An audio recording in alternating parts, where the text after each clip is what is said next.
تواریخ کے مطابق حسب الحکم اللہ دوسرے دن بنی اسرائیل نے فرعون کے پاس سے جو ضروریاتی لوازمات، سونے اور چاندی، کپڑے اور زیور جو ان کو درکار تھے عاریتاً مانگا، اور فرعون نے خوش ہو کر ان کو حکم کیا کہ جو کچھ تم کو چاہیے وہ بخوشی ہمارے سرکاری خزانے سے بے تکلف لے لو۔ یہ سن کر قوم بنی اسرائیل نے فرعون کے شاہی خزانے سے جا کر سونے اور چاندی، لال و جواہر کے زیورات اور جو کچھ ان کو مطلوب و مقصود تھا لے لیا، اور وزیر حامان اور دیگر کپتیوں کے گھر جا کر بھی کچھ ضرورت کے سامان لے لیے، اور کپتیوں نے بھی ان کو دینے میں کوئی تردد نہ کیا، کیونکہ ہر سال بنی اسرائیل ان سب سے زیورات عاریتاً مانگ کر نماز پڑھنے کے لیے عید کے دن میدان کی طرف نکل جاتے تھے۔ اس لیے آج بھی سونے چاندی کے اسباب دینے میں ان پر کچھ گمان فرار کا نہ کیا اور بے تکلف دے دیا۔ بعض تاریخ کے حوالے سے معلوم ہوتا ہے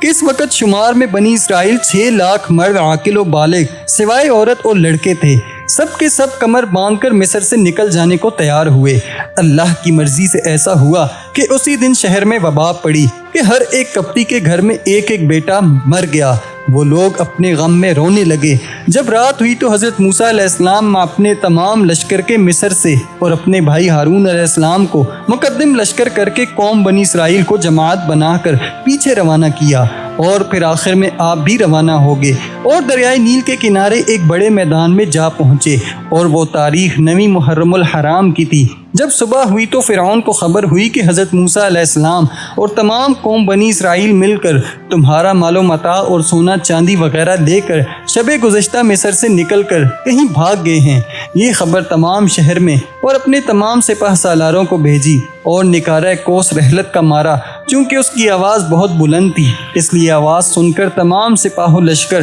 چاروں طرف سے شام کے وقت 2 شنبہ کے دن فرعون کے دروازے پر حاضر ہو گئے۔ اس وقت 100 امیر سردار لشکر و فوج کے تھے، اور ہر ایک سردار کے ہمراہ 100 مرد جنگی رہتے تھے، اور فرعون نے اپنے ہمراہ 7 لاکھ غلام سیاہ پوش لے کر اور خود بھی سیاہ لباس پہن کر گھوڑے پر سوار ہو کر وزیر حامان کو مقدم لشکر کر کے حضرت موسیٰ علیہ السلام کا پیچھا کیا، اور دریائے نیل کے کنارے بڑے میدان میں بنی اسرائیل کو دیکھا۔ چونکہ وہ لوگ 3 دن اسی میدان میں ٹھہرے رہے، اور بنی اسرائیل کی قوم نے جب فرعون کی قوم کا حشمت و دبدبا دیکھا تو وہ خوف سے کہنے لگے کہ شاید اب ہم کو فرعون اور اس کی قوم پکڑ لے گی، اور اتنے بڑے لشکر سے ہم مقابلہ نہ کر سکیں گے، کیونکہ فرعون کی فوج بہت ہے۔ اس وقت حضرت موسیٰ علیہ السلام نے کہا،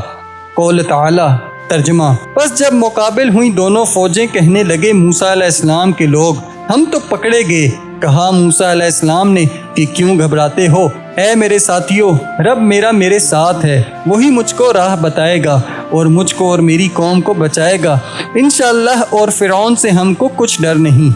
اسی وقت حضرت جبرائیل علیہ السلام نازل ہوئے اور کہنے لگے، اے موسیٰ علیہ السلام، اپنا عصا دریائے نیل پر مارو، جیسا کہ فرمایا اللہ تعالیٰ نے۔ ترجمہ: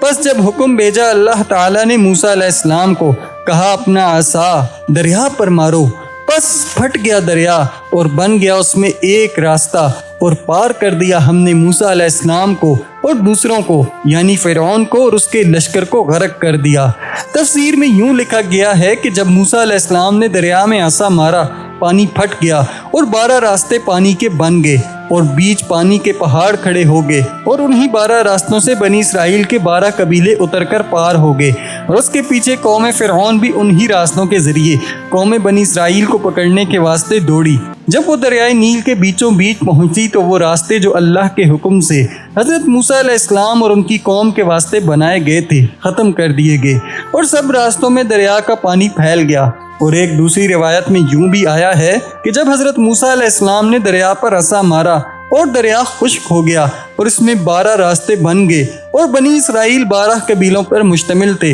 وہ ہر ایک اپنے اپنے راستے سے نکل گئے، اور کچھ دیر بعد فرعون نے جا کر دیکھا کہ دریائے نیل میں 12 راستے بنے ہوئے ہیں، اور انہی راستوں سے قوم بنی اسرائیل پار ہوئی ہے۔ تب اس نے سوچا کہ یا تو موسیٰ علیہ السلام کے جادو کی وجہ سے یہ راستے بنے ہوئے ہیں یا معجزہ پیغمبری سے۔ اگر یہ کیفیت میرا لشکر دیکھے گا تو شاید وہ ان پر ایمان لے آئے گا، پھر تو مجھے بڑی ہی ندامت ہوگی۔ تب ہیلا سازی سے اپنے لشکر کو کہا کہ اب ہم کو خوب یقین ہو گیا ہے کہ موسیٰ علیہ السلام بڑا جادوگر ہے۔ دیکھو تو جادو سے دریا کا پانی تک خشک کر دیا اور اپنی قوم کے واسطے 12 راستے بنا لیے تاکہ لوگ دیکھ کر اس کے اللہ پر ایمان لے آئیں اور اس کی نبوت کے قائل ہو جائیں۔ اور دل میں یوں بھی کہتا تھا کہ میری فوج کو دریا میں ان کے پیچھے جانے سے پانی ڈبو دے گا، کیونکہ پانی تو دو طرفہ مثل پہاڑ کے معلق کھڑا ہے۔ یہی دل میں پس و پیش کرتا رہا کہ دریا میں اپنا گھوڑا ڈالوں یا نہیں۔ اتنے میں حضرت جبرائیل علیہ السلام ایک گھوڑے پر سوار ہو کر فرعون کے سامنے آ کھڑے ہوئے۔ حضرت جبرائیل علیہ السلام نے جلدی سے اپنے گھوڑے کو دریا میں ڈال دیا۔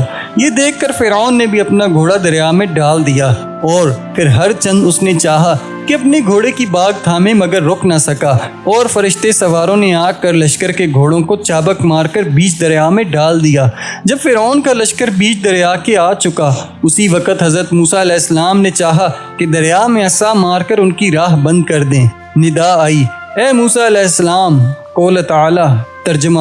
اے موسیٰ علیہ السلام چھوڑ دے دریا خشک، تحقیق و لشکر ڈوبنے والے ہیں۔ تب وہ پانی جو دیوار سا ہو گیا تھا اور ہوا پر معلق تھا، وہی پانی دونوں طرف سے آیا اور پوری قوم کو ڈبو دیا۔ ایک روایت میں ہے کہ فرعون اپنے ڈوبتے وقت کہتا تھا کہ میں ایمان لایا بنی اسرائیل کے خدا کے اوپر اور اس کے رسول پر، چنانچہ حق تعالی فرماتا ہے، ترجمہ، اور پار کیا ہم نے بنی اسرائیل کو دریا سے، پھر پیچھے پڑا ان کے فرعون اور اس کا لشکر شرارت اور زیادتی سے، جب تک کہ پہنچا اس پر دباؤ۔ کہا فرعون نے کہ ایمان لایا میں کہ کوئی معبود نہیں کہ جس پر ایمان لائے بنی اسرائیل، اور میں بھی فرما برداروں میں سے ہوں۔ اس کے فرمانے سے حضرت جبرائیل علیہ السلام نے اس کو کہا، قول تعالی، ترجمہ، کیا اب ایمان لاتا ہے اور تحقیق تو نافرمانی کر چکا ہے پہلے اس سے، اور تھا تو مفسدوں سے۔ فائدہ جبرائیل نے کہا، اس کو اے فرعون، تو ساری عمر اللہ کا مخالف رہا اور اب عذاب دیکھ کر ایمان لایا اور اب کامل یقین کرتا ہے۔ اب اس وقت کا یقین لانا کیا معتبر ہو سکتا ہے؟ ایک مشت خاک لے کر اس کے منہ پر ڈال دی، پس وہ بدبخت اپنے لشکر سمیت دریائے نیل میں ڈوب کر مرا۔ قول تعالی، ترجمہ، سو آج بچائیں گے تجھ کو تیرے بدن سے تاکہ ہو پچھلوں کو نشانی، اور البتہ بہت لوگ ہماری قدرتوں پر دھیان کرتے۔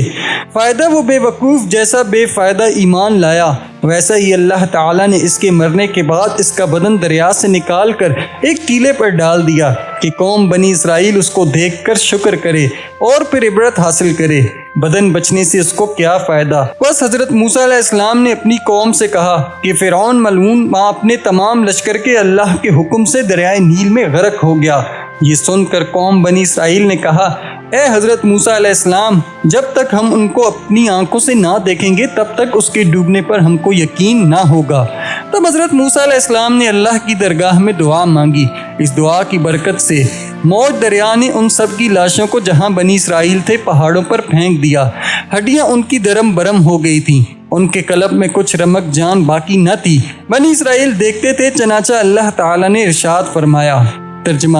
اور ڈبو دیا ہم نے فرعون کے لوگوں کو، اور یہ کہ تم دیکھتے ہو۔ تب وہی نازل ہوئی، اے موسیٰ علیہ السلام، اب تم مصر جاؤ اور حامان کو مصر میں ہی پاؤ گے، اس کو میں دوسرے عذاب میں گرفتار کروں گا۔ یہ حکم سن کر حضرت موسیٰ علیہ السلام اپنے بھائی ہارون علیہ السلام اور اپنی قوم کو لے کر مصر میں آئے اور فرعون کے گھروں میں جا کر رہے، اور فرعون کے گھروں میں مال و اسباب بہت کچھ ہاتھ لگا۔ چنانچہ اللہ تعالیٰ فرماتا ہے، ترجمہ، پس